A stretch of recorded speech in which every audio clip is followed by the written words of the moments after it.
Bonjour à tous, ravi de vous retrouver sur Public Sénat et place ce matin à la suite des débats des sénateurs sur le budget 2018. Après avoir adopté la première partie de ce budget consacré au volet recettes, les sénateurs entament ce matin les débats autour des crédits des missions et ils débutent par une mission qui leur tient particulièrement à cœur puisqu'il s'agit des relations avec les collectivités. Alors le gouvernement fait valoir que ce budget 2018 est celui qui met fin à la spirale de la baisse des dotations pour les collectivités. Il fait valoir un certain nombre de priorités, la réforme de la dotation globale de fonctionnement, l'accent mis sur l'investissement, sur les contrats de ruralité ou encore sur la dynamique métropolitaine. Mais les collectivités estiment au contraire qu'il s'agit là d'un budget en trompe-l'œil et cela n'apaise pas du tout la grogne qui est née cet été. Les régions notamment sont furieuses, elles s'estiment perdantes après la suppression du fonds qui leur était alloué, un fonds de 450 millions d'euros correspondant à la nouvelle compétence de développement économique qui leur était associée.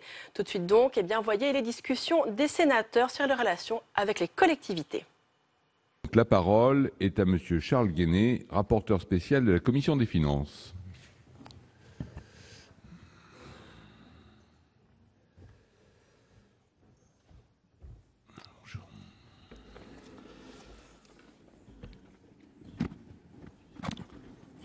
Monsieur le Président, Madame la Ministre, mes chers collègues, bien que nous examinions ce matin les crédits de la mission Relations avec les collectivités territoriales et du compte de concours financiers Avances aux collectivités territoriales, il me semble indispensable de replacer cette mission dans le contexte plus global des finances locales. Tout d'abord, en ce qui concerne la loi de programmation des finances publiques, le Sénat a considéré que la trajectoire de réduction de dépenses proposée par le gouvernement revenait à demander aux collectivités territoriales de réaliser 21 milliards d'euros d'économies et non 13 milliards d'euros comme il l'indiquait.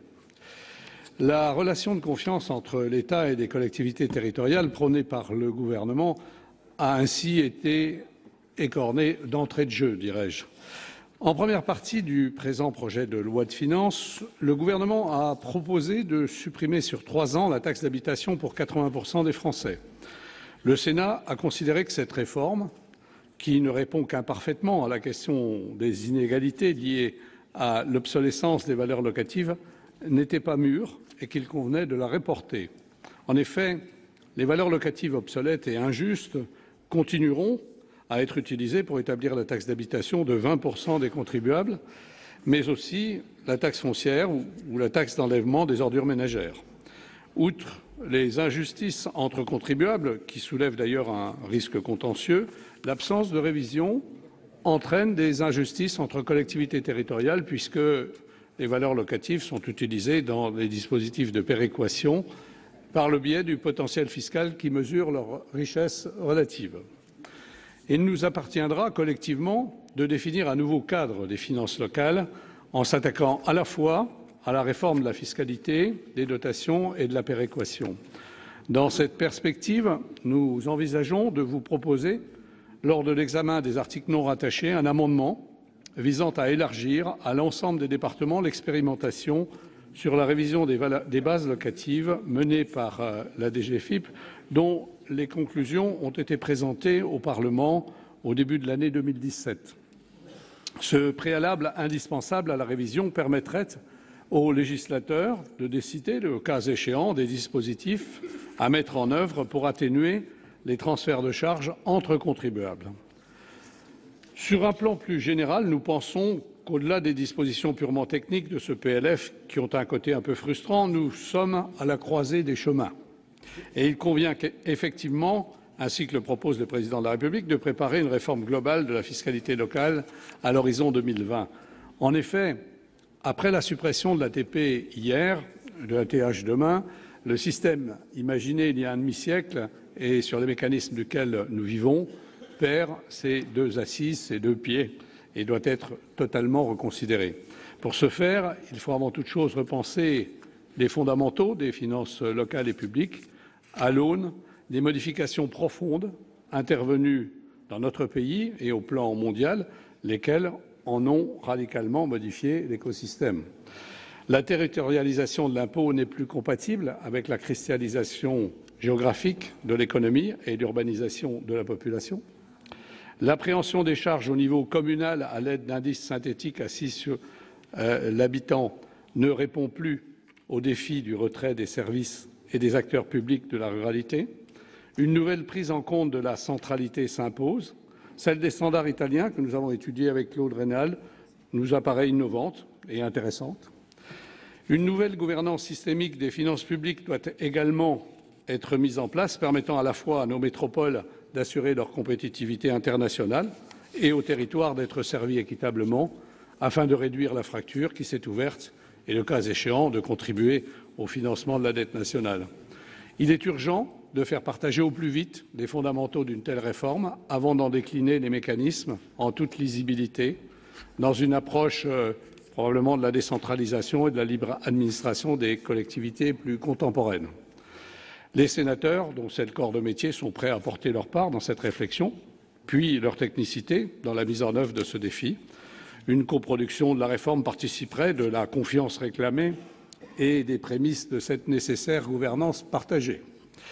Voilà pour le cadre global. En ce qui concerne les crédits de la mission Relations avec les collectivités territoriales, en 2018, les autorisations d'engagement prévues sur la mission diminuent de 12%, soit 524 millions d'euros, essentiellement en raison de la non-reconduction du fonds exceptionnel destiné aux régions et de la suppression de la réserve parlementaire. Madame la ministre, lors de votre présentation du projet de loi de finances pour 2018 devant notre commission des finances, vous avez indiqué que les subventions d'investissement aux collectivités territoriales atteindront en 2018 1,8 milliard d'euros, soit une augmentation de 5,5% à structure constante. Nous contestons cette présentation qui consiste à comparer la nouvelle dotation de soutien de l'investissement local DECIL, qui comprend les contrats de ruralité, et l'enveloppe venue se substituer à la réserve parlementaire avec l'ancienne DECIL qui ne comprenait ni la réserve parlementaire ni les contrats de ruralité. Nous notons au contraire une diminution de ces subventions d'investissement de 211 millions d'euros, soit une réduction de plus de 10% par rapport à l'année dernière. Afin de soutenir les collectivités territoriales, le Sénat a adopté lundi, lors de l'examen de la première partie du projet de loi de finances, l'amendement que j'ai cosigné avec Claude Raynal, rétablissant les crédits manquants de la réserve parlementaire destinée aux collectivités territoriales, soit 36 millions d'euros, grâce à la création d'un prélèvement sur recettes spécifiques. Hormis les subventions d'investissement, DETR, DPV et DECIL, la plupart des crédits de la mission Relations avec les collectivités territoriales correspondent à des compensations de transfert de compétences. La Commission des finances a donc décidé de donner un avis favorable à l'adoption des crédits de la mission Relations avec les collectivités territoriales. Par ailleurs, c'est par le compte de concours financiers avance aux collectivités territoriales que transitent les impositions locales versées mensuellement par l'État aux collectivités territoriales. 107,1 milliards d'euros sont prévus à ce titre pour 2018. La Commission des finances a donc décidé de donner un avis favorable à l'adoption des crédits de ce compte de concours financiers. Je vous remercie pour votre attention.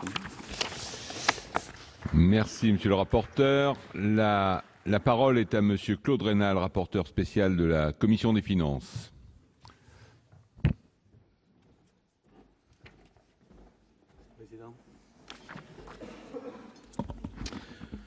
Monsieur le Président, Madame la Ministre, mes chers collègues, je voudrais revenir d'un mot sur les propos de mon collègue à l'instant, Charles Guené, sur le dégrèvement en 2018 d'un tiers de la taxe d'habitation.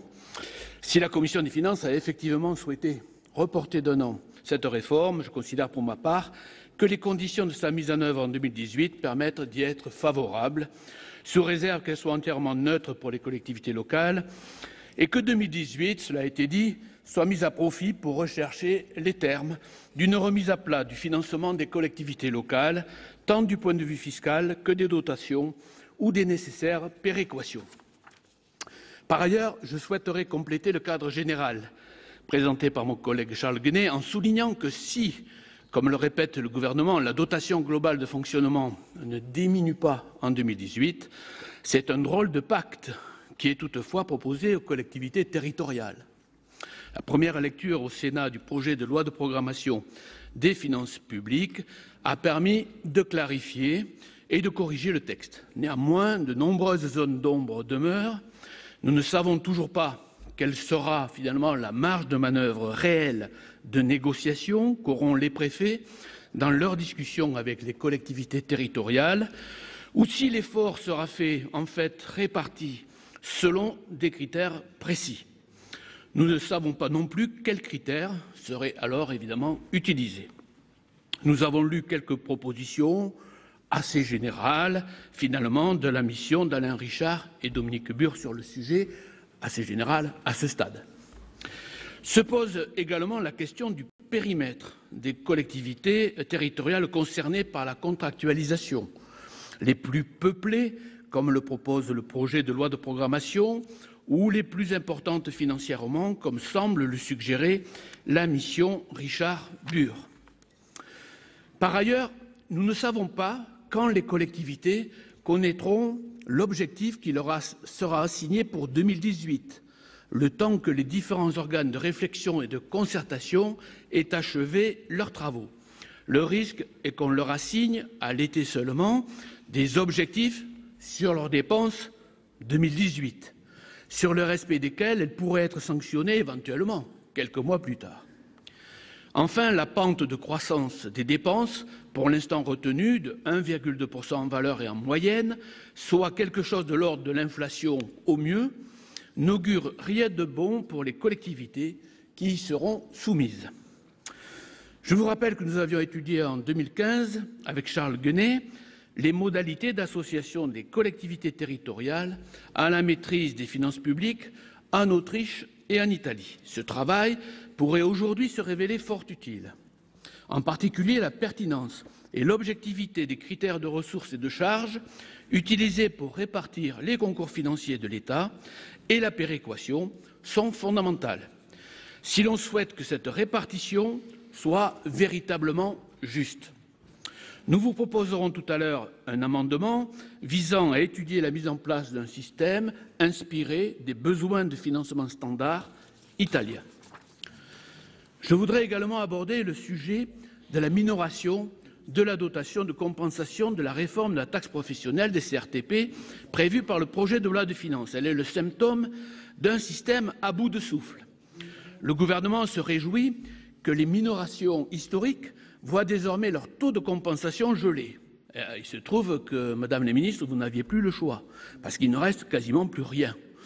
Elle représente au total 57 millions d'euros, après avoir été minorée de près de 800 millions d'euros l'an dernier et de 100 à 300 millions d'euros chacune des années précédentes.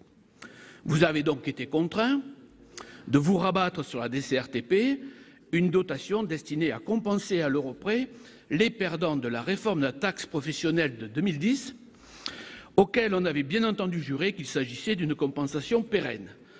Ce faisant, vous vous attaquez à des territoires qui sont souvent déjà en perte de vitesse, à d'anciens territoires industriels, et vous préservez totalement des collectivités parmi les plus riches. Mais en même temps, je corrige, puisqu'on a vu arriver ce matin en commission un amendement du gouvernement qui peut-être pourrait modifier cette vision.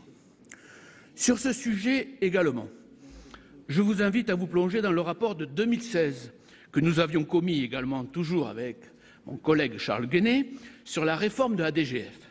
Nous proposions un système qui a pu sans doute apparaître un peu complexe, qui permettait de repartir sur des bases beaucoup plus saines. Nous proposions dans ce même rapport de modifier le fonctionnement de l'écrêtement de la dotation forfaitaire. Nous pouvons nous réjouir que les dispositions adoptées l'an dernier, qui reprenaient cette idée, aient permis de faire passer la part des communes écrêtées de 60% à 13%, alors même que le montant de l'écrêtement augmentait de plus de 40%. Ainsi, la participation au financement de la hausse de la péréquation est repartie d'une façon beaucoup plus juste. En tout état de cause, cette réforme est encore devant nous.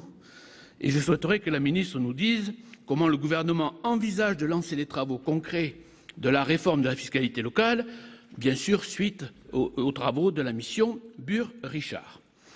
En l'attente, un moratoire sur l'ensemble des éléments constitutifs notamment des éléments de péréquation, serait, me semble-t-il, mes chers collègues, souhaitable. Enfin, s'agissant des crédits de la mission et du compte de concours financiers, j'invite à mon tour le Sénat à les adopter. Les rejeter d'ailleurs conduirait tout simplement à priver les collectivités territoriales de 3,8 milliards d'euros de dotations versées par l'État, ce que je ne vous suggère pas. Je vous remercie. Merci, monsieur le rapporteur. La parole est à monsieur Loïc Hervé, rapporteur pour avis de la Commission des lois. Salut. Monsieur le Président, Madame la Ministre, Monsieur le Président de la Commission des Finances, Monsieur le rapporteur général, Messieurs les rapporteurs spéciaux, mes chers collègues, la Commission des lois comprend les raisons qui conduisent nos collègues des Finances à demander l'adoption des crédits de la mission Relations avec les collectivités territoriales. Mais si la Commission des lois a fait le choix inverse, ce n'est évidemment pas pour couper les vivres aux collectivités, mais pour exprimer vigoureusement sa préoccupation sur l'évolution de leurs ressources et du principe de l'autonomie financière. À la lumière de ce projet de loi de finances, d'ailleurs, comme du projet de loi de programmation des finances publiques. Exprimer notre préoccupation, c'est d'ailleurs à peu près tout ce que nous pouvons faire, étant donné les règles de la discussion budgétaire qui corsettent le pouvoir d'initiative du Parlement. La mission RCT, elle-même, est marquée par des évolutions contrastées. Les dotations de décentralisation destinées à compenser les charges transférées aux collectivités sont gelées depuis 2009 et leur lente érosion, due à l'inflation, se poursuivra l'an prochain. En 10 ans, elles ont perdu près de 9% de leur valeur réelle. S'agissant des dotations d'investissement, le gouvernement assume les engagements passés, mais il réduit la voilure pour les années à venir, puisque les autorisations d'engagement diminuent, elles, de près de 13%.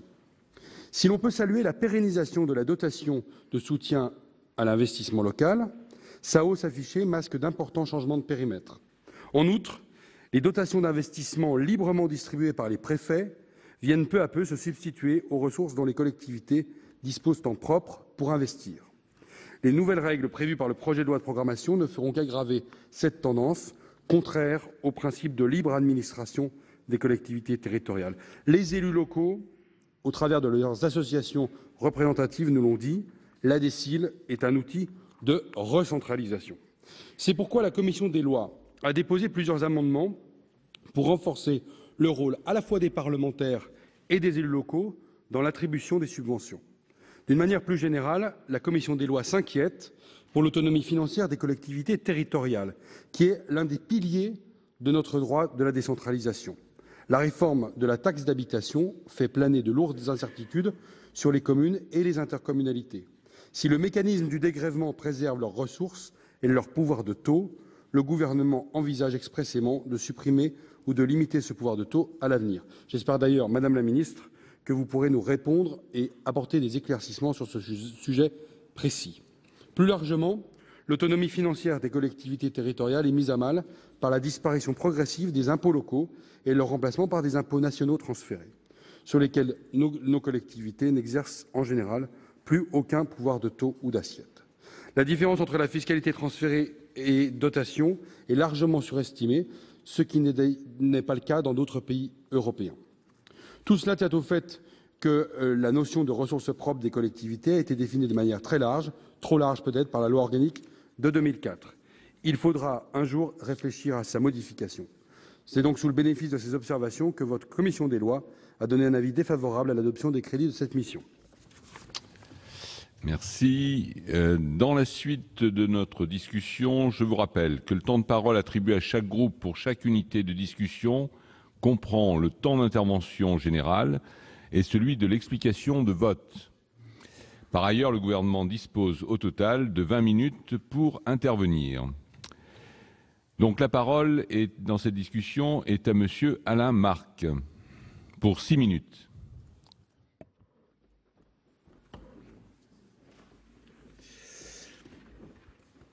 Monsieur le Président, Madame la Ministre, Messieurs les rapporteurs, mes chers collègues, ce projet de loi de budget, joint au projet de loi de programmation des finances publiques pour les années 2018 à 2022, témoigne d'une grande défiance vis-à-vis des élus locaux, alors même qu'il faudrait, à l'évidence, essayer de rétablir la confiance. Les concours financiers de l'État aux collectivités territoriales subissent une nouvelle baisse en volume qui atteindra 5% au terme de la programmation quinquennale. Les dotations d'investissement relevant de la mission Relations avec les collectivités territoriales connaîtront dès l'année prochaine une diminution conséquente en autorisations d'engagement, masquée dans le projet de loi par des effets de périmètre. Cette baisse atteint 29% en volume pour la seule dotation de soutien à l'investissement local.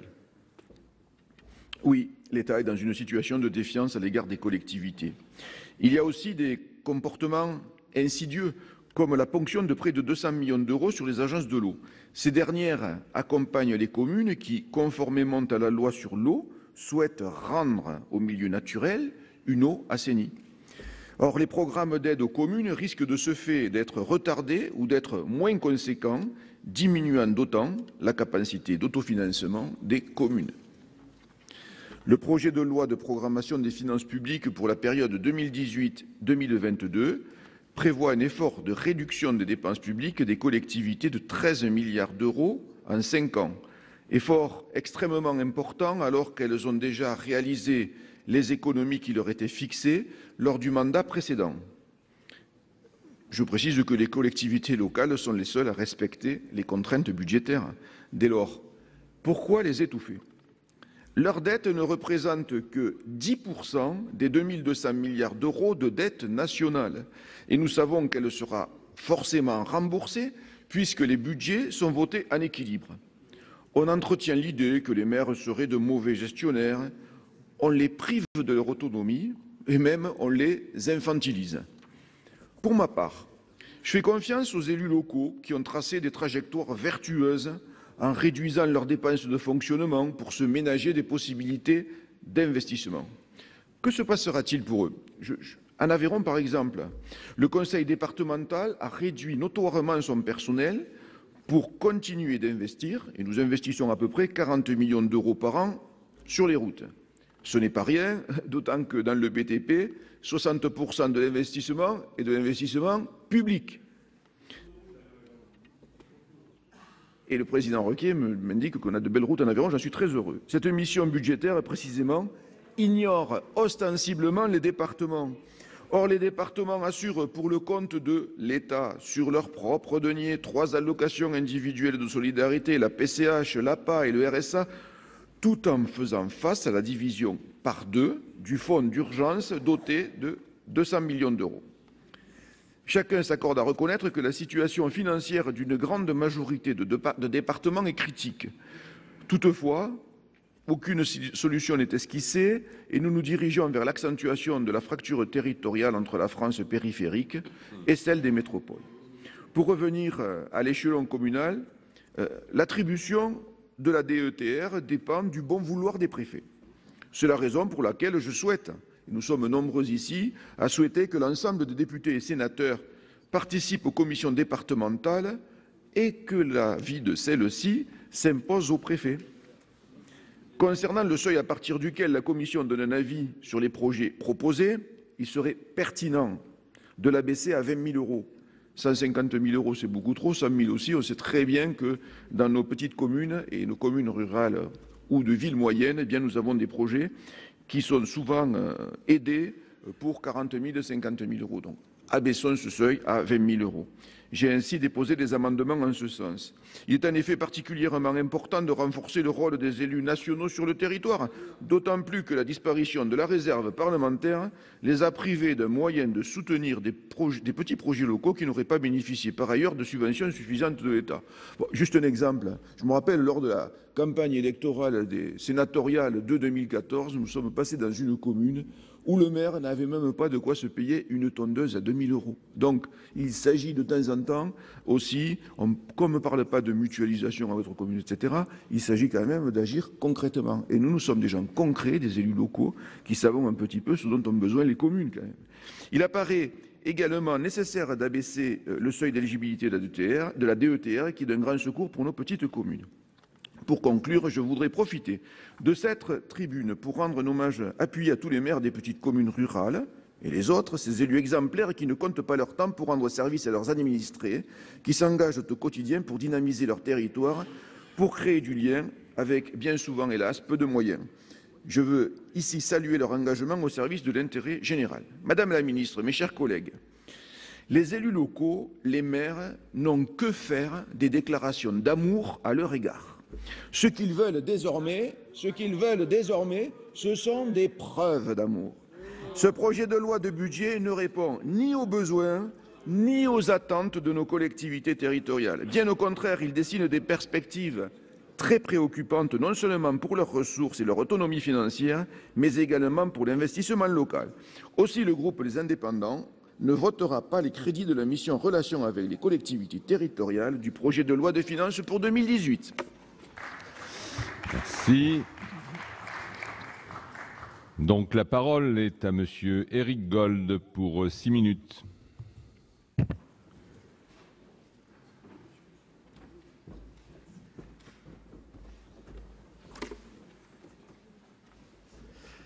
Monsieur le Président, Madame la Ministre, Messieurs les rapporteurs, chers collègues. Lorsque l'on aborde l'examen de la mission Relations avec les collectivités, on sait pertinemment que l'on n'a, ce faisant, qu'une vision partielle de ces rapports qui ne sont pas, du point de vue des élus, marqués par une confiance régulière et aveugle. Les 3,78 milliards d'euros inscrits en autorisation d'engagement dans cette mission, en diminution de 12%, doivent être mis en regard avec les plus de 48 milliards d'euros de concours de l'État qui, eux-mêmes, ne représentent qu'une partie des près de 105 milliards d'euros de transferts financiers de l'État aux collectivités. Mais derrière ces chiffres, les nombreux élus locaux que nous rencontrons dans nos départements nous disent leur malaise, leur inquiétude et leur lassitude.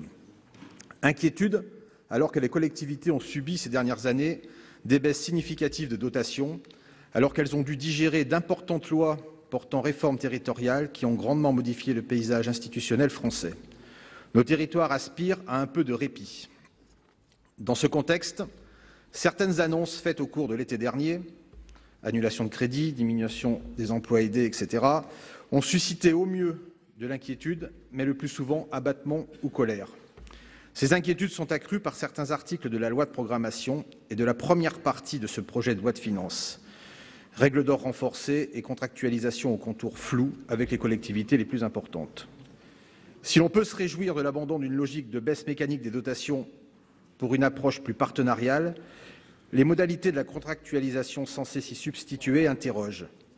Même si le président de la République a un peu rassuré jeudi dernier en précisant devant les maires de France que plus de 99% des communes n'étaient pas visées. Dans la même veine, je dirais un mot de la disparition progressive de la taxe d'habitation pour 4 Français sur 5. Disparition qui, ne doutons pas, sera rétablie à l'Assemblée. Engagement de campagne du président de la République, elle satisfait les contribuables qui n'auront plus à s'acquitter de cet impôt inique, du fait notamment de l'obsolescence des valeurs locatives et d'injustifiables disparités. Elle a aussi suscité la crainte légitime dans nos territoires, malgré la promesse d'une compensation intégrale sous la forme d'un dégrèvement. Pour avoir, comme beaucoup dans cette Assemblée, une expérience d'élu, je me souviens de précédents où l'État est progressivement passé d'un dégrèvement à une compensation, avant, dans un troisième temps, de rogner patiemment et régulièrement cette dernière. À cet égard, je pourrais mentionner la baisse de la dotation de compensation de la réforme de la taxe professionnelle, notamment pour les communes, contrairement aux engagements pris par l'État. Mais le président de la République, s'il a lui-même reconnu devant les maires réunis en congrès que l'été n'a pas été à la hauteur de ses engagements, a tracé une voie ambitieuse en matière de finances locales. Dans ce cadre, le présent PLF ne serait que la première étape d'une refonte globale de la fiscalité locale. Donnons-lui le crédit de s'attaquer à une réforme d'ampleur et trop de fois reportée. Il trouvera chez les membres du RDSE des parlementaires exigeants, vigilants et soucieux de renforcer la justice et l'autonomie financière et fiscale des collectivités. En attendant cette réforme d'envergure, il nous revient d'examiner les crédits de cette mission. Soulignons tout d'abord la progression de 95 millions d'euros de la DGF qui permet d'augmenter les dotations de péréquation verticale. La DSU et la DSR s'accroissent ainsi de 90 millions d'euros chacune, auxquels il faut ajouter 10 millions d'euros d'augmentation de la dotation péréquation des départements. Les incitations qui sont un des éléments du succès des communes nouvelles ont été prorogées et même renforcées à l'Assemblée. Notre groupe proposa d'aller encore plus loin pour encourager les communes qui se lancent volontairement dans ces fusions. Les principaux mécanismes de péréquation horizontale, le FPIC et le Fonds de solidarité des communes de la région d'Île-de-France, sont quant à eux maintenus à leur niveau de 2017. Au rang des satisfactions, évoquons l'automatisation du FCTVA, prévue à l'article 58, tant sa gestion actuelle est à la fois complexe, illisible et archaïque. Parmi les concours financiers retracés dans le programme 119, la DETR est gelée en autorisation d'engagement dans le texte initial, mais progresse après l'adjonction des 50 millions d'euros d'une part de l'ancienne réserve parlementaire. À cet égard, notre groupe proposa d'améliorer le fonctionnement de la commission départementale chargée de donner un avis sur certains projets retenus par le préfet. Les autres dotations sont également gelées. C'est le cas de la dotation politique de la ville, qui voit la liste des communes éligibles s'élargir, mais aussi la DGD des communes, des départements et des régions, maintenue au même niveau depuis 2009. S'agissant de la DSIL, si l'on peut se réjouir de son inscription dans le Code général des collectivités territoriales, sa pérennisation à son niveau de 2017 dans le programme 119 ne doit pas occulter, tout programme confondu, une diminution des crédits entre 2017 et 2018. Cette évolution aura des répercussions, notamment s'agissant du financement des contrats de ruralité. Madame la ministre, vous pourrez sans doute nous apporter des éléments sur le financement de ces contrats en 2018. En conclusion, les sénateurs du groupe RDSE seront particulièrement attentifs aux débats qui auront lieu et au sort réservé à leurs amendements, en rappelant leur attachement au principe de la libre administration et d'autonomie des collectivités. Nous serons évidemment réceptifs aux gages de confiance et à la nécessité d'une ligne directrice claire à moyen terme. Les élus locaux et nationaux ont besoin de cohérence et de lisibilité. Nous prendrons notre décision en conséquence. Je vous remercie. Merci. La parole est à Monsieur Alain Richard pour 6 minutes.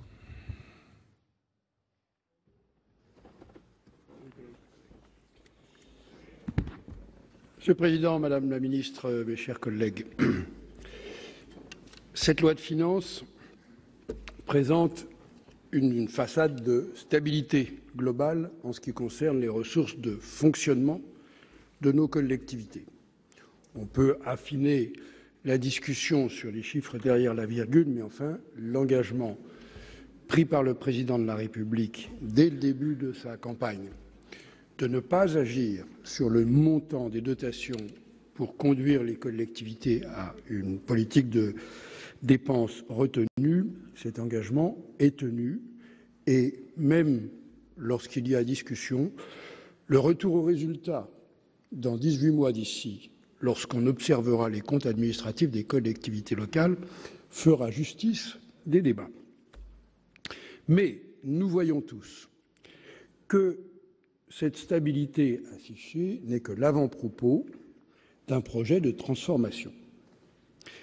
Si j'essaie de me remémorer l'ensemble des propos qui sont tenus dans cette Assemblée depuis longtemps quant au caractère abîmé, dégradé, devenu trop complexe, illisible du schéma financier des collectivités territoriales, il me semble que cette transformation est reconnue souhaitable pratiquement sur tous les bancs. Simplement, la phrase d'après est déjà un peu plus difficile à écrire, parce qu'il faut après affirmer comment. En tout cas, donc, le choix qui est fait et que notre groupe approuve, c'est que les dotations soient préservées, mais ça ouvre le débat de savoir jusqu'à quel point elles pourront soutenir un effort de solidarité, ce qui est leur mission. Puisque si on conserve la masse, mais qu'on fait de la redistribution interne, évidemment, l'objectif de stabilité et de sécurisation des ressources est tout de suite touché. Ce qui nous conduira, me semble-t-il, au-delà des proclamations un peu sonores, à adopter un schéma d'évolution de la DGF très progressif et allant vers la simplicité en tirant les leçons de la tentative avortée de la précédente réforme. Nous avons convenu entre tous ceux qui participaient à la discussion que la redéfinition globale des bases de la DGF se heurtait à des obstacles très difficilement franchissables, et je suis modeste. Ensuite, le deuxième élément de cette transformation va être la tentative d'une gestion concertée et responsable du niveau de la dépense locale de fonctionnement. Ceci est une nouveauté pour la France et est au contraire une généralité dans l'Union européenne avec laquelle nous partageons une monnaie commune qui nous crée des obligations auxquelles la France a souscrit de longue date en montrant une difficulté persistante à respecter les 10 engagements.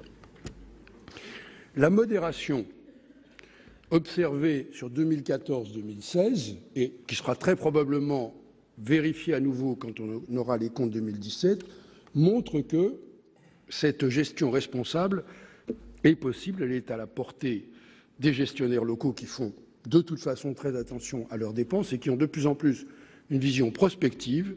Et ajoutons, puisque je ne parle ici que du fonctionnement, que si nous sommes capables de continuer à contenir l'évolution de nos dépenses locales autour du niveau de l'inflation, si les recettes présentent un minimum de dynamique, ce qui est plus facile en période de croissance, ça veut dire que notre marge d'autofinancement, la marge d'autofinancement de nos collectivités, aurait vocation à augmenter, ce qui est, me semble-t-il, souhaitable pour tout le monde.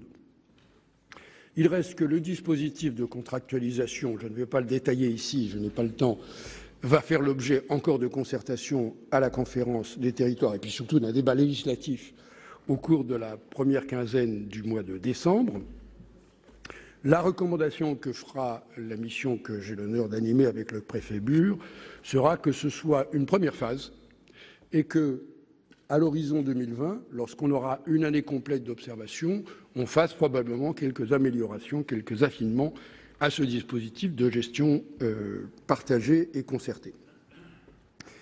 Mais le sujet qui ouvre encore plus de perspectives, c'est évidemment la demande qui nous est faite par l'exécutif, là aussi à partir d'une prise de position claire du président de la République, d'engager une transformation de la fiscalité locale.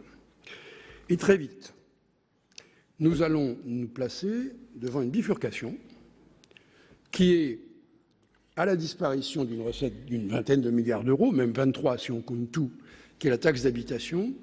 Est-ce que l'objectif est de partir sur la création d'une nouvelle imposition locale qui remplirait mieux les objectifs d'équité de partage de la contribution que la taxe d'habitation, avec du coup le caractère d'une imposition locale autonome et donc un pouvoir de taux, mais avec le petit inconvénient vis-à-vis de la grande majorité des citoyens de dire on a supprimé un impôt, mais on a une bonne idée, on vous en propose un autre. Et l'autre branche de l'alternative, c'est évidemment une part garantie d'imposition nationale, ayant une dynamique. Ce choix va se présenter au cours des 6 mois qui viennent. Inutile de dire que les propositions de tous, propositions réfléchies et un peu chiffrées, sont bienvenues. Et que le moment des récriminations et des protestations a évidemment toute sa légitimité, mais que l'ouverture vers un avenir équilibré et équitable de partage des charges de fonctionnement des collectivités locales est un débat auquel, normalement, personne n'est légitime à esquiver. Et ceci, je reprends le propos du rapporteur de la commission des lois à l'instant, nous amènera nécessairement à un débat bienvenu et intense sur la conception de l'autonomie financière des collectivités territoriales.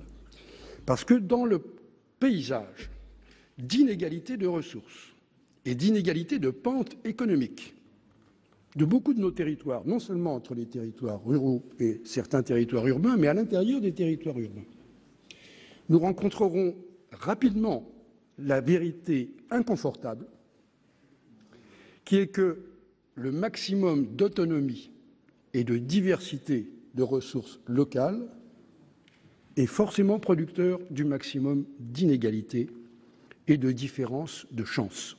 Merci de conclure, cher collègue. C'est ce que je fais, Monsieur le Président. Il me semble que c'est un choix que personne ne pourra éluder. Ah. Merci. Je vous ai rappelé à l'ordre un petit peu tard. Donc la parole est à Monsieur Pierre-Yves Collombat.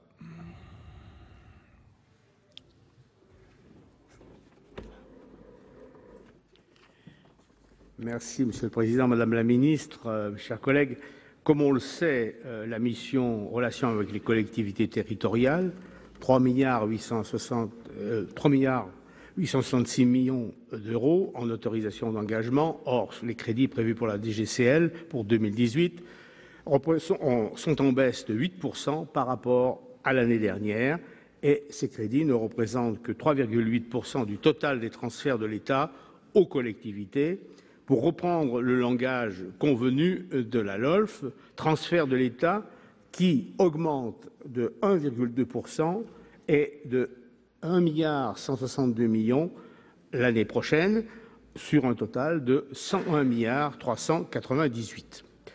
Finalement, un pas trop mauvais millésime pour les collectivités, serait-on tenté de dire, ce que le gouvernement ne se prive d'ailleurs pas de faire. Sauf qu'il s'agit d'euros constants, dont l'essentiel sera rogné d'euros courants, dont l'essentiel sera rogné par l'inflation, de l'ordre de 1%, soit 1 milliard de moins pour l'exercice prochain.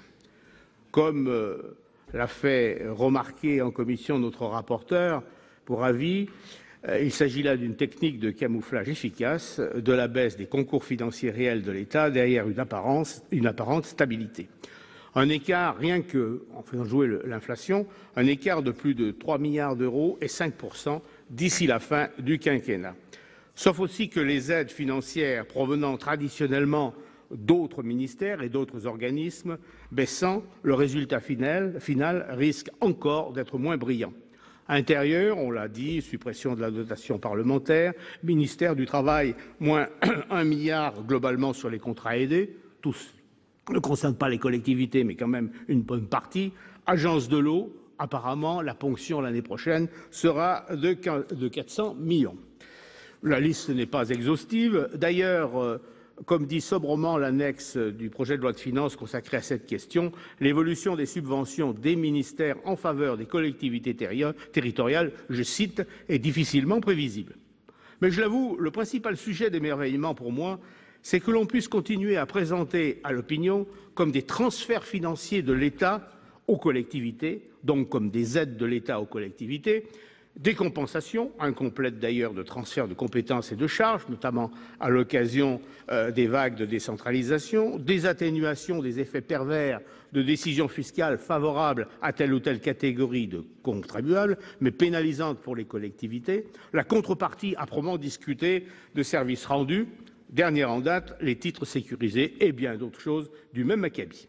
Qui se souvient aujourd'hui que la DGF, fossilisée depuis longtemps, a pour origine des taxes locales sur les échanges commerciaux, remplacées par les transferts de la taxe sur les salaires, elle-même, certains s'en souviennent, remplacée par un VRTS, un reversement représentatif de la taxe sur les salaires, et puis qui est devenue la DGF. Qu'est-ce que le FCTVA ? Sinon le remboursement partiel et souvent avec retard de la TVA qui grève l'investissement des collectivités. On pourrait aussi évoquer le caractère dérisoire de la contribution de l'État au financement des SDIS, dont la direction opérationnelle appartient au préfet. Drôle de compétences partagées entre ceux qui dirigent et ceux qui paient. Quand on fait l'addition, on constate que les transferts financiers de l'État aux collectivités, si l'on entend par là des aides réelles, est plus proche de 30 milliards que de 100 milliards. Je suis preneur, Madame la Ministre, de chiffres qui seraient des chiffres officiels, mais on ne nous les a jamais fournis. Il montrerait encore l'écart qu'il y a entre les apparences et la réalité des transferts financiers de l'État aux collectivités. Si j'insiste sur ce qui pourrait passer pour une simple affaire de convention, c'est que ce camouflage permet de justifier aux yeux des Français, et les médias ne s'en privent pas, l'embrigadement des collectivités territoriales dans la croisade contre les déficits publics dont elles ne sont en rien responsables. Quoi de plus légitime si légitimement elles bénéficiaient de 100 milliards d'aides de l'État. La créativité, d'ailleurs, du gouvernement n'étant jamais prise en défaut, cela permet aujourd'hui de justifier qu'on encadre leurs dépenses de fonctionnement, 1,2% dans la version du gouvernement initial, 1,9% si j'ai bien lu dans celle du Sénat. J'avoue avoir un peu de mal à comprendre comment on pourra ainsi réduire significativement l'endettement public, étant donné que les sections de fonctionnement qui représentent quelque 80% des budgets des collectivités territoriales, étant donné que la dette des collectivités ne représente pas plus de 10% de l'endettement public, comment on va pouvoir arriver au bout? Le seul résultat auquel on va arriver, c'est qu'on fera baisser encore l'investissement et donc des collectivités qui représentent 70% de l'investissement et donc on renforcera la stagnation économique et le chômage. Pas du tout, nous dit le Premier ministre. Réduire les dépenses de fonctionnement permettra d'augmenter l'autofinancement tout en préservant l'investissement. Sur le papier, en effet, ça n'est pas impossible.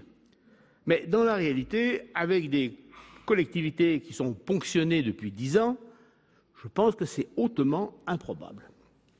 Le plus piquant de l'affaire, c'est que l'on demande aux collectivités territoriales de se désendetter de 67 milliards d'euros d'ici la fin du quinquennat, alors que l'État s'endettera, lui, de 223 milliards d'euros.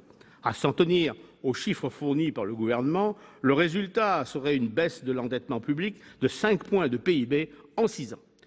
La dette publique actuelle représentant 96,8% du PIB, il faudra donc plus de 36 ans pour atteindre la barre des 60% maastrichtiens.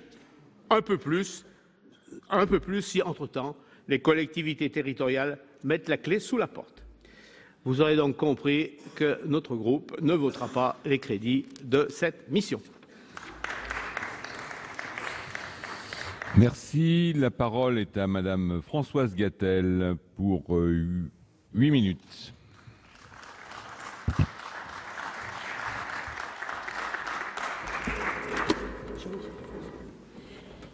Monsieur le Président, Madame la Ministre, Monsieur le Président de la Commission, Messieurs les rapporteurs, mes chers collègues, les collectivités territoriales sortent épuisées du traitement que l'État leur a infligé de manière autoritaire ces 3 dernières années. Elles ont en effet subi un chamboule-tout institutionnel un peu brouillon, une baisse continue et non négociée de leur dotation quand l'État était incapable de s'imposer à lui-même la frugalité qu'il exigeait des collectivités. Un transfert de charges non ou mal compensé et une augmentation des dépenses obligatoires. Je veux parler du jour de carence, des rythmes scolaires et des dépenses sociales pour le département et de la voracité normative. Aussi doit-on souligner avec satisfaction certains éléments proposés dans ce PLF.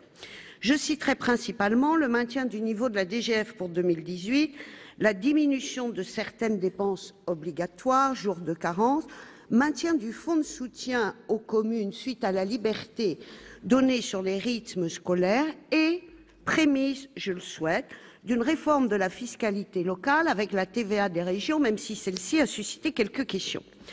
Également le renforcement du soutien à la création de communes nouvelles avec un principe de stabilité de DGF, une hausse du plafond et la majoration de 5% de la dotation forfaitaire.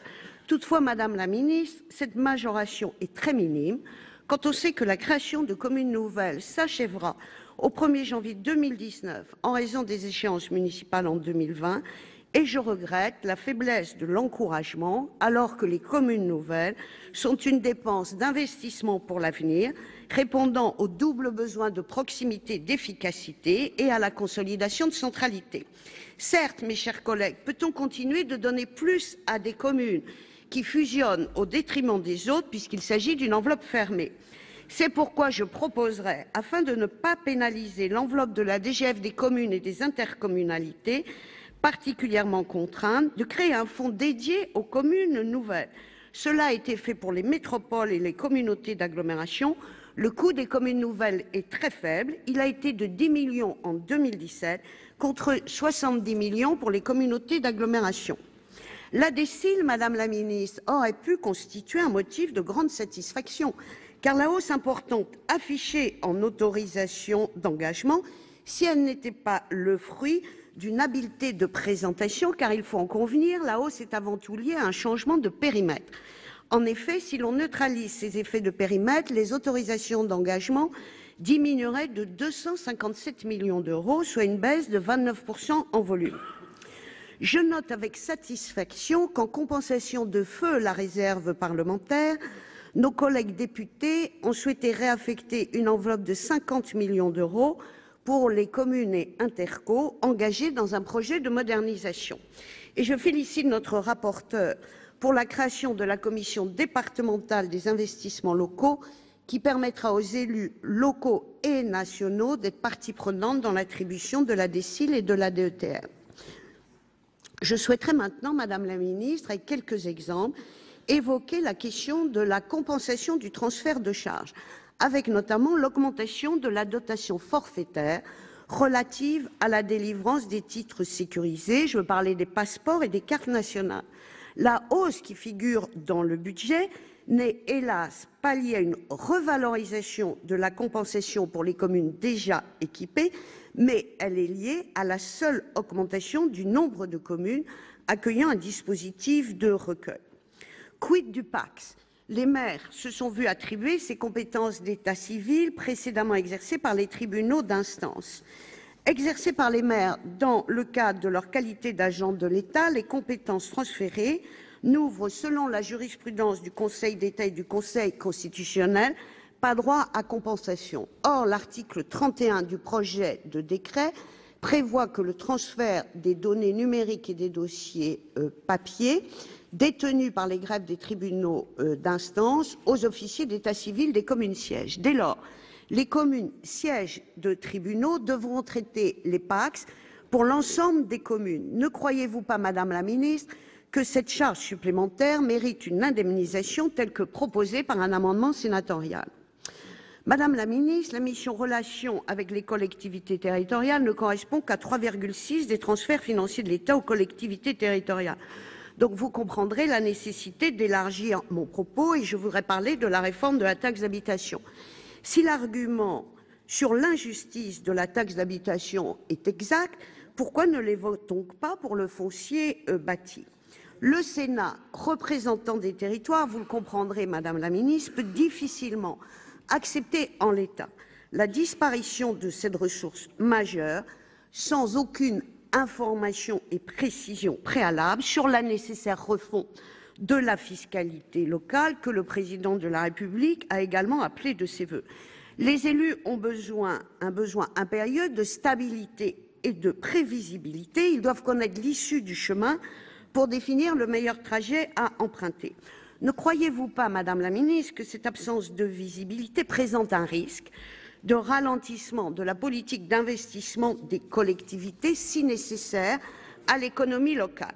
Enfin, Madame la Ministre, vous conviendrez que la suppression de la taxe d'habitation conforte l'inégalité entre communes, car ce sont les communes les plus pauvres qui seront les plus lésées. Alors, on peut effectivement préférer, comme vous le proposez de manière en soi pertinente, la contractualisation financière entre l'État et les collectivités, une baisse universelle et autoritaire des dotations, mais toutefois, vous conviendrez qu'il est difficile à ce stade d'apprécier le mécanisme de contractualisation. Il convient d'en savoir plus sur les conclusions de la mission préparatoire confiée à notre éminent collègue Alain Richard et Dominique Bur et les suites qui seront données. Pour ma part, je m'interroge sur l'intégration des dépenses obligatoires dans l'objectif de diminution des dépenses de fonctionnement, dépenses obligatoires qui, par nature, échappent à l'initiative des collectivités. Je veux parler de la revalorisation des points d'indice, du RSA. Enfin, un contrat est un pacte défini et négocié entre deux partenaires. Alors, sera-t-il un pacte forcé avec une règle d'or renforcée si un partenaire refuse de signer? Vous avez compris, Madame la Ministre, le groupe centriste salue les éléments positifs de ce projet de loi de finances et la fin d'une politique autoritaire de rabot budgétaire et de transfert de charges non compensées. Et en même temps, ça se dit beaucoup aujourd'hui, et là je le crois profondément, Madame la Ministre, et en même temps, avec les collectivités que le Sénat représente, nous aspirons à ce que soit engagée une vraie réforme des finances locales, avant toute suppression de la taxe d'habitation, une réforme basée sur l'adéquation des ressources avec les charges transférées, le lien entre les compétences et les ressources, mais aussi le lien entre le contribuable local et le financement des services publics et la garantie de la libre administration des collectivités. Vous l'avez compris, Madame la Ministre, la position du groupe centriste est à la fois un encouragement et un avertissement. Nous serons très vigilants sur la mise en œuvre du discours du président de la République et sur les exigences de nos territoires. Aussi, le groupe centriste, dans sa majorité, s'abstiendra-t-il. Encore une fois, cette abstention est à prendre comme un encouragement et un avertissement. Je vous remercie.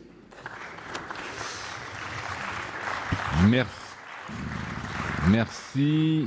La parole est à Monsieur Didier Marie pour 10 minutes.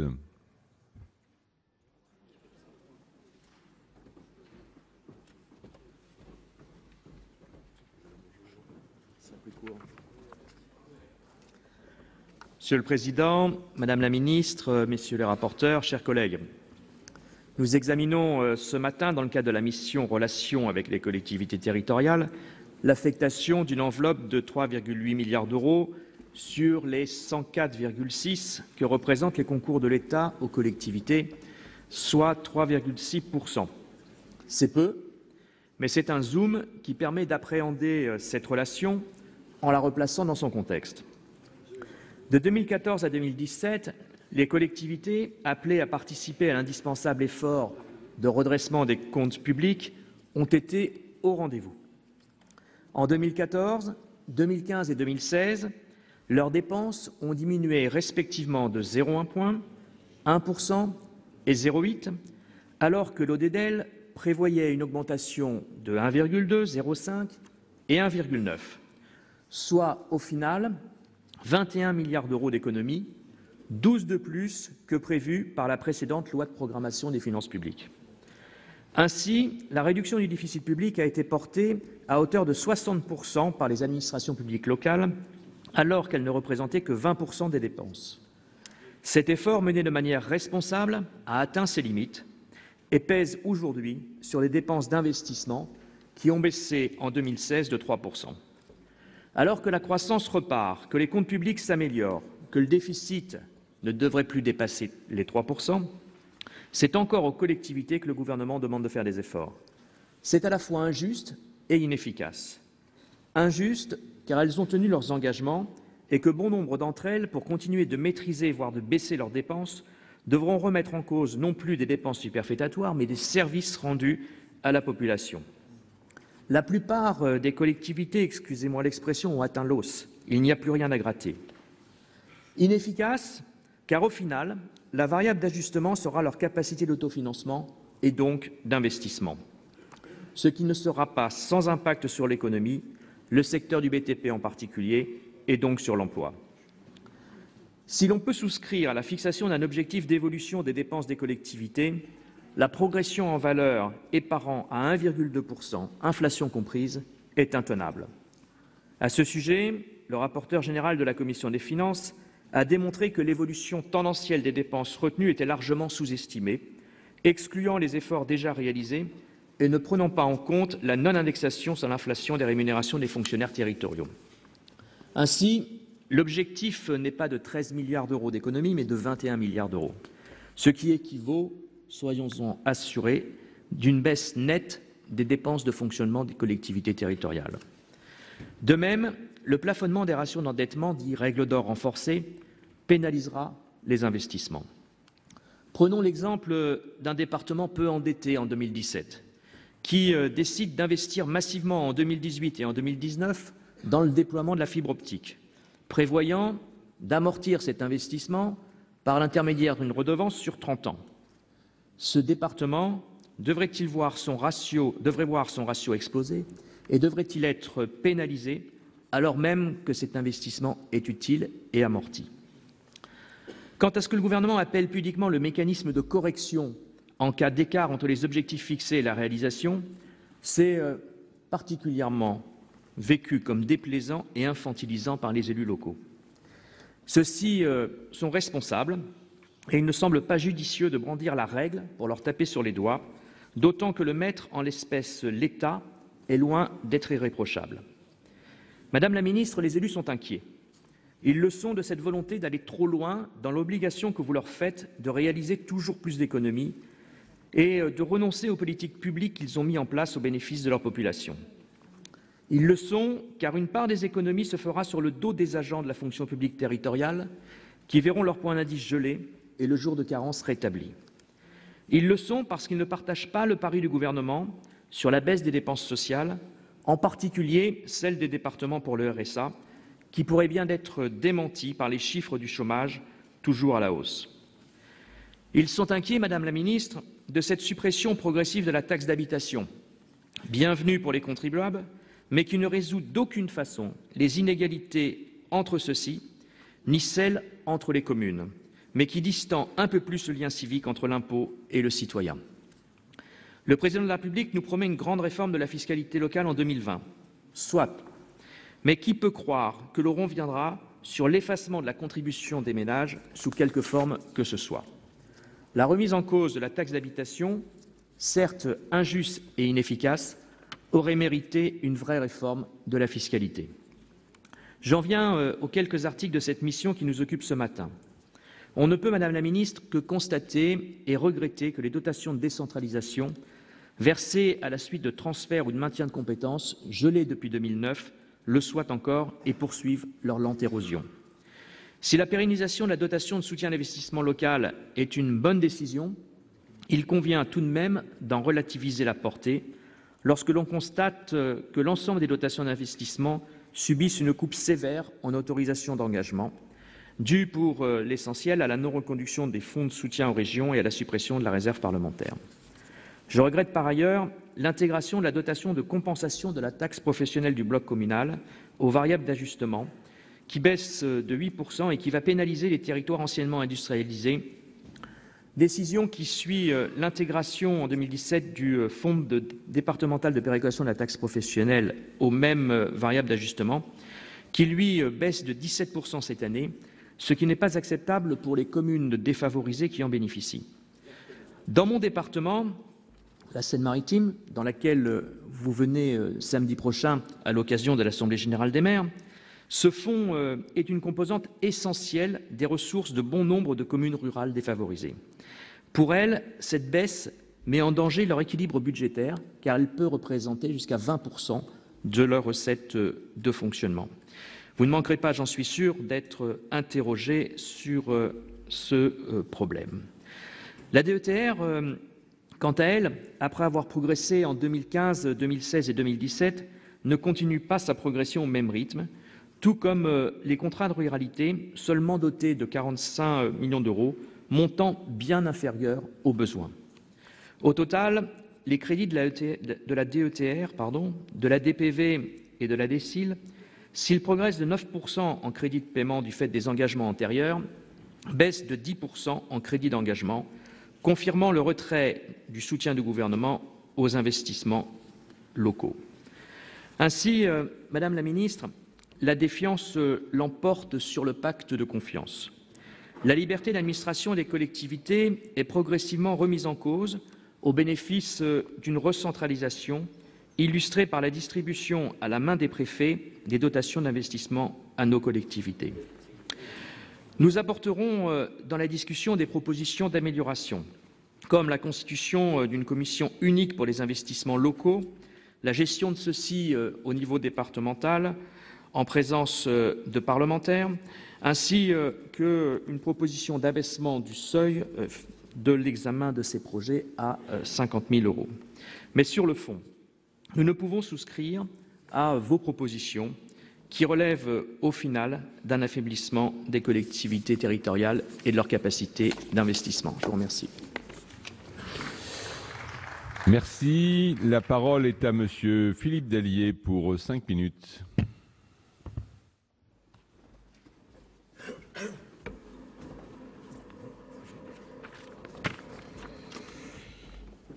Monsieur le Président, Madame la Ministre, Monsieur le Président de la Commission des Finances, Messieurs les rapporteurs, chers collègues, tous les maires et plus généralement tous les élus attendaient beaucoup du discours de Monsieur le Président de la République devant le 100e congrès de l'Association des maires de France. Ont-ils été rassurés, ces élus? Je crois que la réponse ne soit assez généralement non. Pourquoi? Tout simplement parce qu'ils n'y voient pas beaucoup plus clair après qu'avant. Certes, le président de la République a tenté de déminer le terrain du projet d'exonération de la taxe d'habitation pour 80% des Français et de l'encadrement de la hausse des dépenses des plus grandes collectivités territoriales afin de trouver les 13 milliards d'euros d'économies retenus comme objectif par le gouvernement. Mais pour autant, les décisions, le détail de ces mesures sont renvoyés à plus tard. Ainsi, au moment d'examiner les crédits de cette mission, nous devons nous contenter de la promesse de stabilisation de la DGF jusqu'en 2022 et de celle d'un Big Bang de la fiscalité locale en 2020 afin de sortir de l'épineuse question de la taxe d'habitation. Concernant la DGF, après 4 années de baisse très importantes qui ont conduit beaucoup de nos collectivités aux limites du supportable, l'engagement du gouvernement ne rassure pas complètement. Rappelons d'abord que cette promesse ne se traduira pas par une stabilité des dotations de l'État pour toutes les collectivités, puisque dès 2018, certaines continueront à voir leurs dotations baisser. En effet, la progression de la DGF pour les collectivités gagnant de la population ou, par exemple, les bonifications accordées en cas de création de communes nouvelles se font au sein d'une enveloppe fermée. Cette progression pour les uns est donc une baisse pour les autres. Mais il y a aussi la progression des dotations de péréquation. Ce sera le cas de la DSR et de la DSU en 2018, qui jouera sur les variables d'ajustement. Ainsi, la DCRTP ou la dotation de compensation des exonérations de taxes foncières continueront à baisser pour les communes et les EPCI. Un mot particulier sur la DCRTP pour rappeler qu'elle est l'archétype des dotations censées, à leur création, compenser une perte de recettes pour nos collectivités et qui, au fil du temps, s'étiole, rompant la promesse de l'État. C'est d'autant plus injuste que cette dotation bénéficiait principalement aux collectivités ayant subi une perte de base d'imposition et donc de produits au moment de la réforme de la taxe professionnelle, et ce sont en général des collectivités au passé industriel et aux populations souvent modestes. En première partie de ce PLF, le ministre alors au banc, Olivier Dussopt, a laissé entendre que le gouvernement réfléchissait à une modification des règles de calcul de la baisse de cette variable d'ajustement afin de moins pénaliser ces collectivités. Ainsi donc, nous pourrions bientôt avoir, pour cette variable d'ajustement, la prise en compte d'une forme de péréquation. Ça va me sembler extrêmement compliqué. Mais il y a aussi les changements fréquents des règles de calcul des dotations de péréquation. C'est encore le cas cette année avec la DSU, après la décristallisation de l'année dernière. Et cette année encore, je constate que beaucoup de nos collègues ont déposé des amendements proposant de changer à nouveau les règles de calcul du FPIC, chacun essayant, disons-le très clairement, de tirer la couverture à lui, mais tout cela se fait forcément au détriment de tous les autres. Alors je crois, mes chers collègues, que nous ne pouvons pas continuer ainsi. Non seulement beaucoup d'élus locaux ne verront pas se concrétiser la promesse de stabilité de la DGF du fait des décisions du gouvernement, mais aussi de la part de notre propre responsabilité. Je crois qu'il aurait été bien plus sage de décréter un moratoire, et je rejoins mon collègue Claude Raynal, sur les règles de calcul ainsi que sur les montants de chacune des dotations, dans l'attente d'une véritable réforme de la DGF et de l'ensemble de ces dotations de péréquation. Car chacun voit bien que notre système est à bout de souffle. Le bateau prend l'eau de toutes parts et en voulant combler une brèche, on finit toujours par en ouvrir une autre. Madame la ministre, je sais bien que c'est un chantier compliqué, mais vous devez l'ouvrir. La commission des finances du Sénat a déjà beaucoup travaillé, même avec l'Assemblée nationale l'an dernier. Que deviendra ce travail? C'est toute la question. Madame la ministre, nous avons besoin d'une réponse. Et puis il y a l'autre chantier, celui de la fiscalité locale. Là aussi, je trouve regrettable que nous n'allions pas plus vite. Certes, il y a la promesse électorale du candidat Emmanuel Macron de supprimer en 3 ans la taxe d'habitation pour 80% des Français. Mais nous savons tous, et lui aussi d'ailleurs le sait, que pour des raisons constitutionnelles, cela se terminera par la suppression complète de cette taxe. Il l'a d'ailleurs laissé entendre lors du Congrès des maires. Mais alors, par quoi la remplacer? Par la totalité de la taxe foncière attribuée aux communes? Cela couperait le lien entre une grande partie des habitants, ceux qui ne sont pas propriétaires, et le financement des services publics locaux. Et puis surtout, cette taxe foncière sera-t-elle toujours assise sur des valeurs locatives obsolètes que nous n'aurions pas eu le courage de réviser? Madame la ministre, je crois que ça n'est pas possible. Autre solution, remplacer la TH par un autre impôt qui préserverait le lien avec les habitants? Une part d'impôt sur le revenu? Pourquoi pas? Mais il y aura alors l'inconvénient politique Parce qu'en 2020, certains qui auraient été exonérés complètement de taxes d'habitation pourraient se trouver éligibles à cette autotaxe. Vous avez là un autre problème politique. Voyez-vous, je suis prévenant à l'égard du gouvernement et voilà pourquoi je vous dis, Madame la Ministre, que vous ne pouvez pas attendre 3 ans. Il faut aller vers cette grande réforme fiscale. Et pour terminer, je dirais simplement, comme l'un de mes collègues, que nos communes, nos départements, nos régions, nos intercos ont besoin de visibilité. Elle n'est pas là, cette visibilité. Et il est fort à craindre, effectivement, que ce soit l'investissement public local qui s'en trouve ralenti et l'économie du pays n'en a vraiment pas besoin. Je vous remercie. Merci. La parole est à Monsieur Édouard Courtial pour 5 minutes.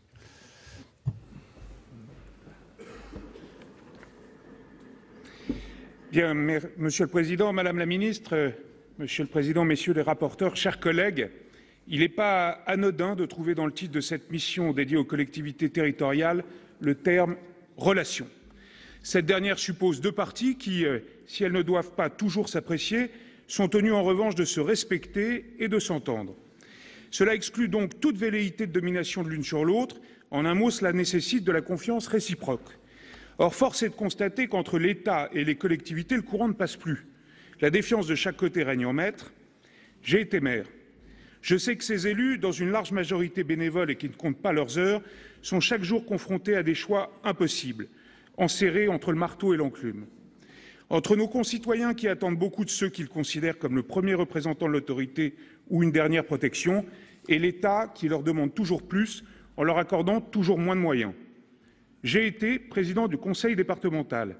Je sais les défis auxquels cette collectivité est confrontée, baisse des dotations, explosion des dépenses sociales dont le RSA, qui ne sont pas compensées par l'État et qui, quant à lui, paradoxalement, est en charge de la lutte contre le chômage, prise en charge exponentielle des mineurs étrangers isolés, alors que le sujet des flux migratoires relève seul de l'État.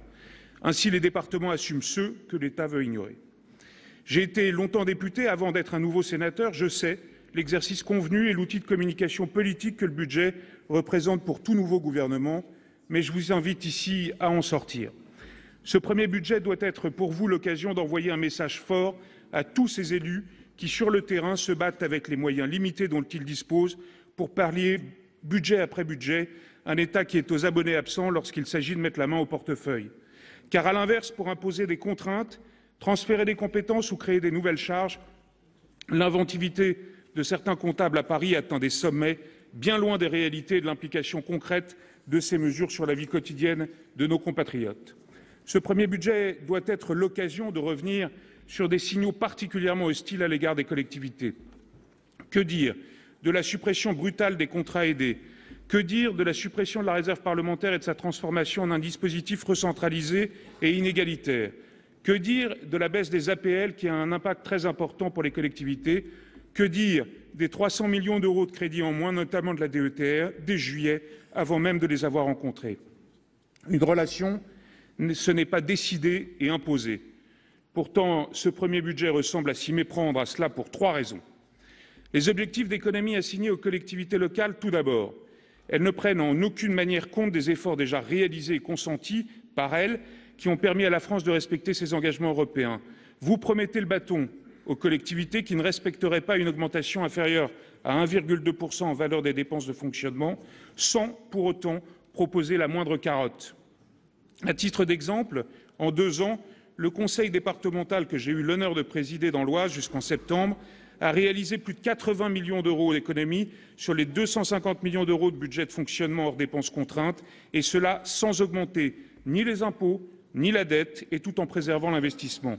Ce n'était pas mon choix, mais une obligation au regard de la situation financière de la collectivité. Il est tellement plus facile de dire que tout va bien et de cacher les problèmes sous le matelas.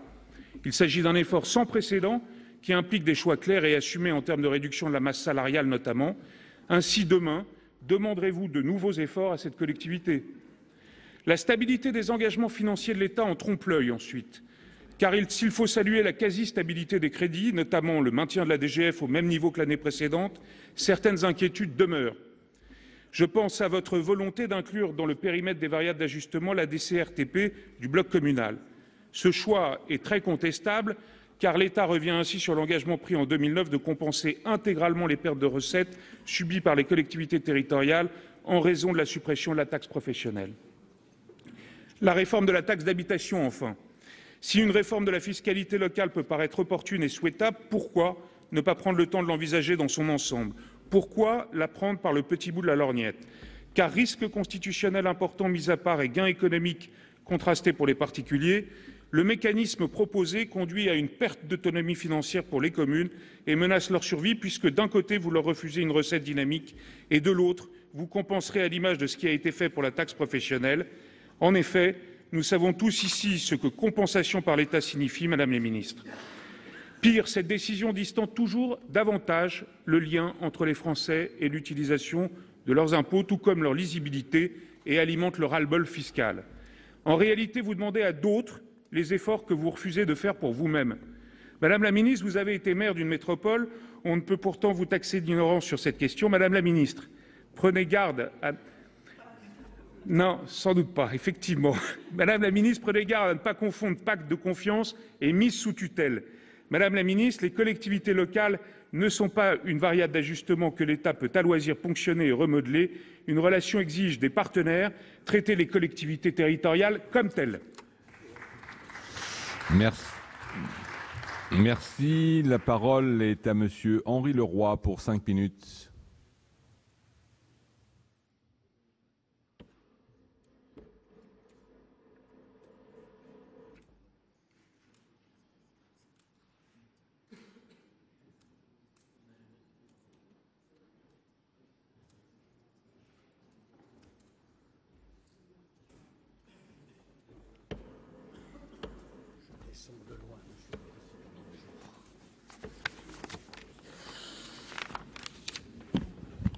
Monsieur le Président, Madame la Ministre, mes chers collègues, je souhaite attirer votre attention sur la pente dangereuse vers laquelle le gouvernement tend à nous amener dans cette réforme inavouée de la fiscalité locale. La combinaison du PLF 2018 et le projet de loi de programmation des finances publiques 2018-2022 promet un avenir plus qu'incertain pour la décentralisation des décisions des collectivités locales et leur autonomie financière, principe constitutionnel de notre droit. Déjà mise à mal par une baisse persistante depuis plusieurs années, les responsables locaux s'inquiètent de la diminution de leur marge de manœuvre en termes d'investissement pour le prochain quinquennat. De 2011 à 2016, l'épargne brute des 3 échelons des collectivités locales a diminué considérablement du fait du désengagement financier de l'État. Afin de respecter leur mission de service public, les collectivités locales ont dû recourir de façon irrémédiable mais responsable à l'emprunt pour continuer à investir. Mais alors même que les exigences drastiques de maîtrise des dépenses de fonctionnement sont imposées par les dispositions du PLF 2018 aux collectivités territoriales, le projet de loi de programmation des finances publiques achève le processus d'affaiblissement. En effet, ce projet de loi de programmation les incite à affecter le montant total des économies si difficilement réalisées à la réduction de l'emprunt. S'il est parfaitement concevable que les collectivités territoriales et leurs groupements participent au redressement des finances publiques afin que la France respecte ses engagements européens, cela ne doit se faire qu'à juste proportion de leur part de déficit. Dans ces conditions, comment ne pas s'émouvoir devant les dispositions de la loi de programmation d'encadrer davantage le recours à l'emprunt par le principe de la règle d'or renforcée, laquelle, par un mécanisme de raccourcissement du remboursement de l'emprunt, neutralise toute possibilité d'investissement. L'intégralité des économies exigées des collectivités locales en matière de dépenses de fonctionnement devrait être affectée à la réduction de leur emprunt. Certes, l'objectif imposé de ce dispositif aux collectivités est de réduire leurs besoins de financement, mais il est aussi et surtout restrictif de leur libre administration. Car enfin, si ces 2 projets de loi mettent fin à la baisse brutale des concours financiers de l'État, nous nous devons de déplorer néanmoins une augmentation masquée des dotations d'investissement de l'État, les autorisations d'engagement étant susceptibles de diminuer si l'on neutralise les effets de périmètre, sans parler de la suppression de la taxe d'habitation pour 80% des foyers. Que dire des dotations d'investissement de soutien à l'investissement local qui sont attribuées arbitrairement par les préfets selon les projets locaux, sans concertation aucune avec les élus concernés? Je tiens à rejoindre tous mes collègues qui voient dans ces pratiques centralisatrices un manque de transparence et incidemment fort peu de considération pour les élus de terrain que nous sommes. Nous pourrions également évoquer la perte sèche que constitue la suppression de la réserve parlementaire pour bon nombre de petits projets qui ne verront plus le jour. C'est pourquoi j'apporte un soutien appuyé et sans réserve à notre rapporteur, le sénateur Loïc Hervé, lorsqu'il propose de créer une commission départementale des investissements locaux dont la compétence porterait tant sur la DSIL que sur la DETR. Elle aurait pour avantage d'être composée de tous les échelons locaux, car enfin notre rapporteur, dans son rapport, met parfaitement en évidence, je cite, « une reprise en main par l'État que ni les élus locaux ni le Sénat ne peuvent accepter ». Le gouvernement consent moins généreusement qu'il n'y paraît à leur accorder des dotations d'investissement. C'est pourquoi l'amendement 1185 adopté par la commission des lois, qui propose d'intituler cette commission départementale des locaux, ne résoudra pas tout, mais apporte un début de réponse. Cette initiative participe à l'impérieuse nécessité de calmer, de soigner l'exaspération et les sentiments d'abandon et de déconsidération que ressentent aujourd'hui bon nombre d'élus de terrain. Nous revendiquons la liberté d'entreprendre et avons besoin de perspectives par le biais des finances locales. Madame la ministre, vous étiez vous-même un élu il n'y a pas si longtemps. Vous vous devez de faire confiance aux élus locaux qui le méritent. Vous le savez bien. Alors, redonnez-leur l'espoir. Merci. Merci. Donc, la parole est à Madame Jacqueline Gourault, ministre auprès du ministre d'État, ministre de l'Intérieur, pour 20 minutes, Madame la ministre. Comme tu veux. Je suis plus près. Bien, Monsieur le Président, Mesdames et Messieurs les sénateurs, nous étudions aujourd'hui la mission RCT qui porte sur 3,8 milliards d'euros. Bien entendu, la discussion a été beaucoup plus large. Elle a porté sur l'ensemble de la politique financière du gouvernement et des réformes qui sont en cours. Mais pour répondre d'abord à la mission RCT, j'ai noté consciencieusement les baisses que vous m'avez les uns et les autres annoncées, soit de 8%, soit de 12%, de 5%, de 13% et de 10%. Des pourcentages très variables selon les modes de calcul. Si bien que je vais simplement me limiter, si je puis dire, à vous dire que depuis 2014, les crédits de dotation d'investissement sont passés de 716 millions d'euros à 1,716 milliard d'euros. Au fond, c'est des chiffres bruts qui vous montrent l'évolution. Si je prends par rapport à l'année dernière, donc 1,716 milliard d'euros et pour cette année 1,8 milliard.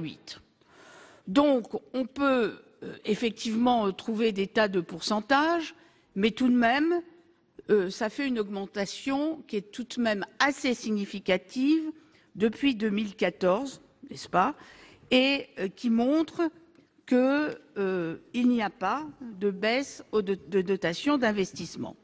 Sur ces crédits, à part les dotations d'investissement, il y a bien sûr les dotations liées à des transferts de compétences dont le montant est dû et figé, c'est-à-dire environ 2 milliards d'euros.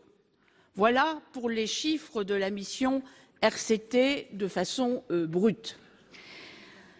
Je vous remercie tous d'être intervenus avec plus ou moins de confiance, pour plus ou moins de défiance par rapport à la politique gouvernementale. Je ne vais pas répondre à tous les points, bien évidemment, puisqu'on aura l'occasion, au fur et à mesure des amendements, d'y répondre. Mais je voudrais revenir sur quelques points qui ont été souvent évoqués. La taxe d'habitation. Bien. La taxe d'habitation, je sais que le Sénat a pris une position. Je rappelle simplement que c'était un engagement du président de la République dans sa campagne et qu'il applique son engagement, ce qui finalement n'est pas si mal entre ce que l'on dit que l'on va faire et ce que l'on fait. Ça n'a pas toujours été le cas. Je rappelle par ailleurs que sur les bases locatives, les bases cadastrales, c'est vrai qu'elles n'ont pas été réévaluées, évidemment, et on ne peut pas forcément porter rigueur au gouvernement actuel, qui est là depuis 6 mois, puisque depuis des années et des années, comme l'ont rappelé un certain nombre d'élus, j'ai été maire pendant 25 ans, je suis encore conseillère municipale et conseillère communautaire, comme la loi le permet, et on sait tous qu'il y a eu plusieurs tentatives et qu'elles n'ont pas abouti.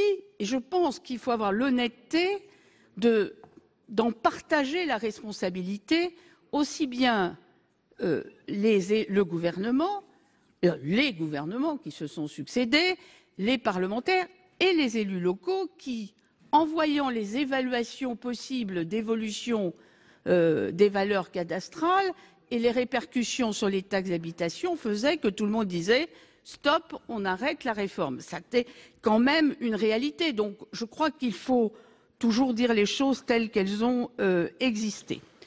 Par ailleurs, je rappelle que la volonté du président de la République était aussi de redonner du pouvoir d'achat. Enfin, quatrièmement, que certes, j'ai entendu tout ce que vous avez dit, mais que c'est un dégrèvement, c'est sur 3 années, et que donc il y a une garantie de ressources réelles sur ces 3 années, et que la dynamique de la taxe d'habitation est évidemment respectée, puisque chaque année, les services fiscaux donnent des bases qui évoluent avec le nombre de constructions nouvelles et que la liberté de taux est respectée. Enfin, voilà. Donc, chacun sait qu'il n'y a pas d'inquiétude, et vous le savez, sur le produit attendu, comme on dit, voté dans les communes, et que cette réforme peut s'appliquer dès l'année prochaine.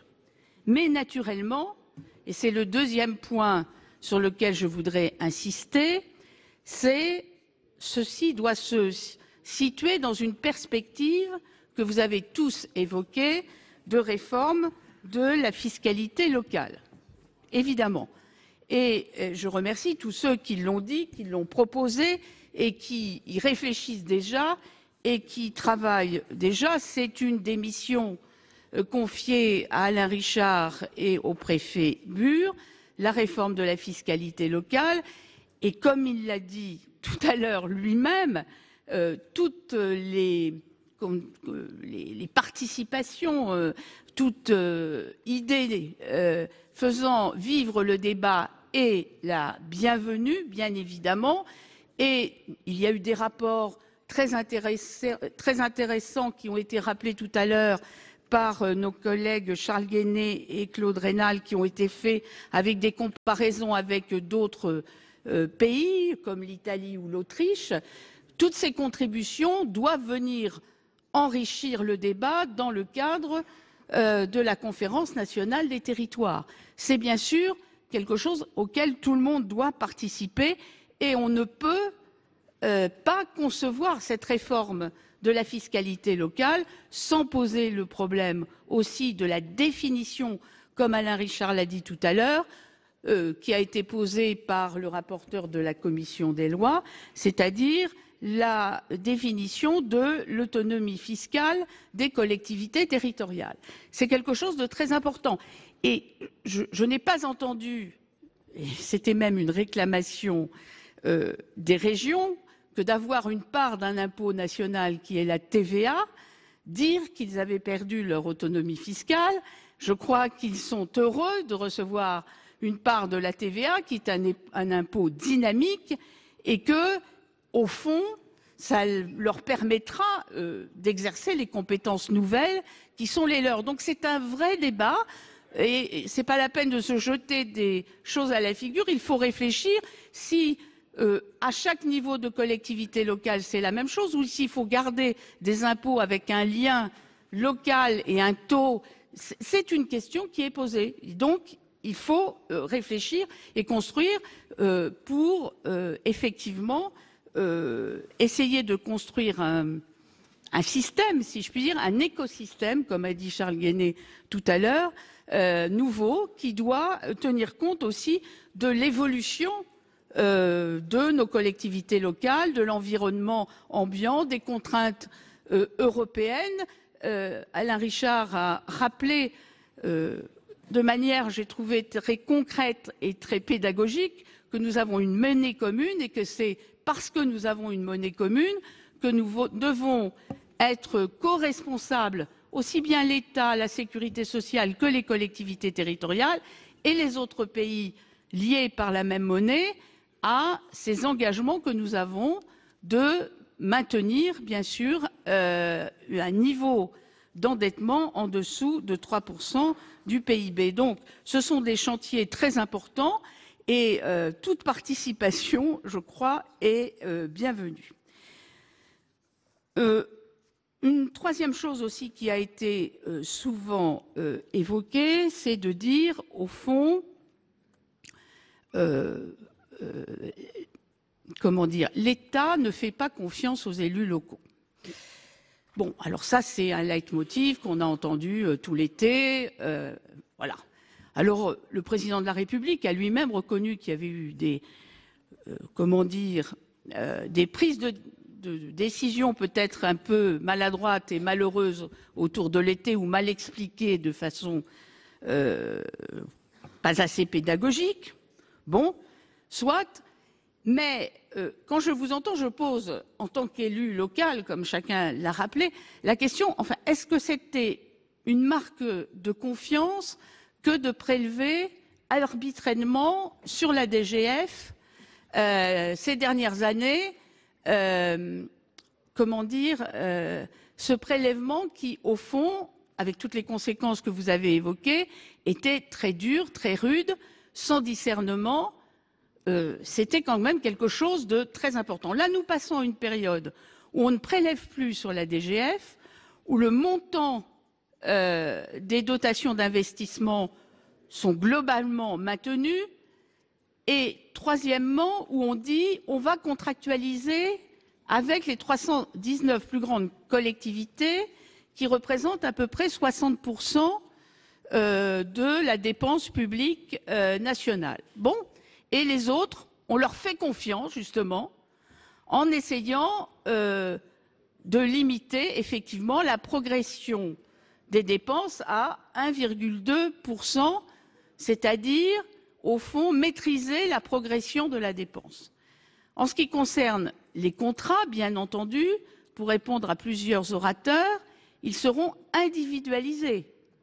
Par exemple, l'ancien président du Conseil général de l'Oise qui vient de s'exprimer, les efforts qui ont été faits par le Conseil général de l'Oise dans les années précédentes seront pris en compte. C'est évident. La démographie sera prise en compte. Alors, il y a une chose que je vous accorde, c'est, je parle toujours d'Alain Richard, c'est que Alain Richard et M. Bur sont en train, ont même rendu un premier rapport qui va être rendu public lors de la conférence des territoires du 14 décembre, ou peut même avant, très bien, et qui va donner, au fond, comment dire, des détails plus avant sur à la fois ces contrats et la manière dont on fera le bilan de ces contrats. C'est vrai qu'on construit en même temps, si je puis dire, cette contractualisation. Mais c'est justement une preuve de discussion, de souplesse et de discussion avec l'ensemble des élus. Voilà, je tiens à le dire de cette manière et je pense qu'on ne peut pas donc parler de défiance envers les collectivités territoriales. Et je le dis en pensant que la période précédente me semblait beaucoup plus rude. Alors ce n'est pas facile, c'est jamais facile pour quelque gouvernement que ce soit.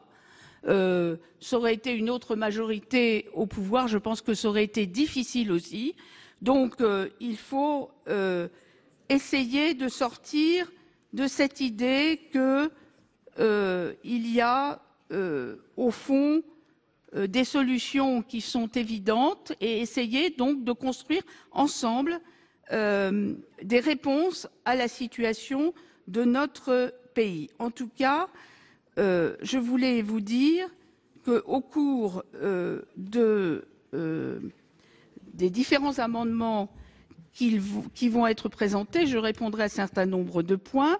Peut-être dire à Philippe Dallier, que je remercie pour son intervention très claire et très précise, nous n'attendons pas 3 ans pour faire la réforme de la fiscalité locale.